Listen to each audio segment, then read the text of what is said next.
सुप्रभात छात्रों, आज हम आप लोगों को शास्त्रीय प्रथम वर्ष का क्लास लेंगे, वर्ग लेंगे, जिसमें कल हम आपको गुण संधि पढ़ा चुके थे और उसके उदाहरण के बारे में जानना था। तो हम आप लोगों को बताए थे गुण संधि के बारे में कि यदि अ या आ के बाद ह्रस्व ई या दीर्घ ई रहे तो दोनों मिलकर ए हो जाता है। उसी तरह उ या ह्रस्व उ या दीर्घ उ रहे तो ओ हो जाता है और री रहे तो अर हो जाता है। इस विकार को हम लोग गुण संधि कहते हैं, जिसमें हम आप लोगों को बताए थे। उसका उदाहरण छात्रों देख लीजिए, जैसे देव जोड़ इंद्र। देव जोड़ इंद्र, तो देव जोड़ इंद्र में व में अ की मात्रा है और ई, तो अ और ई मिलकर ए हो जाते हैं, इसलिए देव जोड़ इंद्र को हम बनाते हैं तो हो जाता है देवेंद्र, यानी व में ए की मात्रा हो जाती है। इसी तरह सूर जोड़ ईश, सूर में र में अ की मात्रा है और ईश दीर्घ ईश ई है, तो दीर्घ ई है तो अ और दीर्घ ई मिलके भी ए हो जाते हैं, इसलिए इसका बनेगा, इस दोनों शब्दों को जोड़कर हम एक नए शब्द का निर्माण करेंगे, सुरेश, है ना। फिर दूसरा अगला उदाहरण है छात्रों, महाजोड़ इंद्र। महाजोड़ इंद्र यानी कि हा में आ की मात्रा है और ह्रस्व ई है, तो ए बन गए, तो इसका उदाहरण हो जाएगा महाजोड़ इंद्र का महेंद्र। ये सारे छात्रों गुण संधि के उदाहरण हैं। इसी तरह रमाजोड़ ईश। रमाजोड़ ईश में आ की मात्रा और दीर्घ ई है, तो आ और दीर्घ ई यानी दीर्घ आ और दीर्घ ई मिलकर ए हो जाते हैं, इसलिए इससे हो जाएगा रमाजोड़ ईश रमेश। चंद्र जोड़ उदय।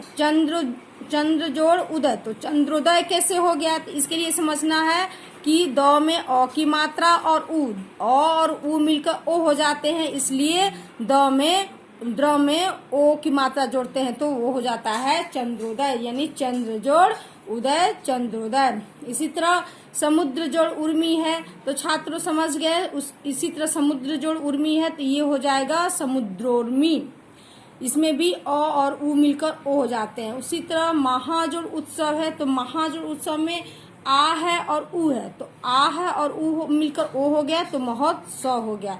छात्रों अगला देखेंगे हम लोग उदाहरण, महाजोड़ उरु। महाजोड़ उरु महोरु।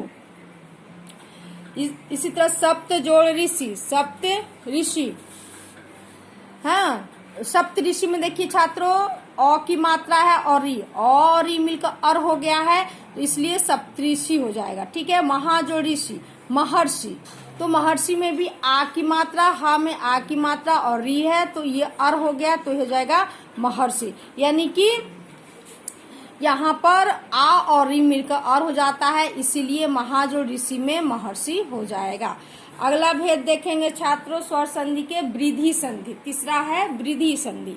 इसमें है छात्रों कि जब अ या आ के बाद ए अथवा ए रहे तब दोनों का ए हो जाता है, और जब अ या आ के बाद ओ या औ रहे तब दोनों का नया वर्ण अ का निर्माण होता है, और यही वृद्धि संधि कहलाती है ना छात्रों। इसमें आप उदाहरण देख सकते हैं, जैसे एक जोड़ एक शह, यानी एक शह कैसे हो गया, तो जैसे क में अ की मात्रा है और ए, तो हम बताए थे परिभाषा में छात्रों की अ या आ के बाद ए अथवा ए रहे तब भी ए ही कहलाता, ए ही रहता, नया वर्ण ए की निर्माण होता है, तो इसीलिए एक में अ और ए मिलकर ए हो जाते हैं, इसलिए एक सह कहलाएगा। इसी तरह मत जोड़ एक्य मैतक्य, इसमें भी वही है, इसमें छात्रों अ जोड़ ए हो जाएगा तो भी ए ही होगा, इसलिए मतक्य होगा। इसी तरह सदा जोड़ एव। सदा जोड़ एव में आ की मात्रा आ जोड़ ए हो जाता है, ए तो सदैव। महाजोड़ ऐश्वर्य, यानी आ जोड़ ए बराबर हो जाता है ए, यानी महेश्वर्य। इसी तरह जल जोड़ ओघ, यानी जल जोड़ ओघ। जल जोड़ ओघ में क्या होगा सर छात्रों, ल में अ की मात्रा है और ओ है, तो दोनों मिलकर इसमें अ की मात्रा छुपा हुआ है, तो अ और ओ मिलकर अ हो जाएगा, तो इसका नया शब्द का निर्माण होगा जलौघ। इस तरह परम जोड़ ओजस्वी छात्रों, तो परम में म में अ की मात्रा है और ओ दोनों मिलकर क्या हो जाएगा औ, तो परमोजस्वी हो जाएगा। इसी तरह परम जोड़ औसत, यानी कि इसमें अ जोड़ औ भी रहेगा तो भी नया वर्ण निर्माण होगा औ, यानी कि परम जोड़ औसत का अर्थ हो जाएगा परमौसत।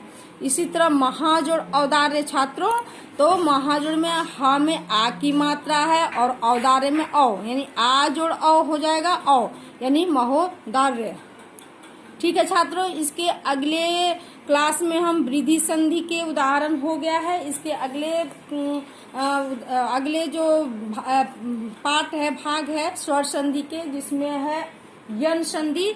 छात्रों अगले क्लास में हम यन संधि को पढ़ेंगे। धन्यवाद।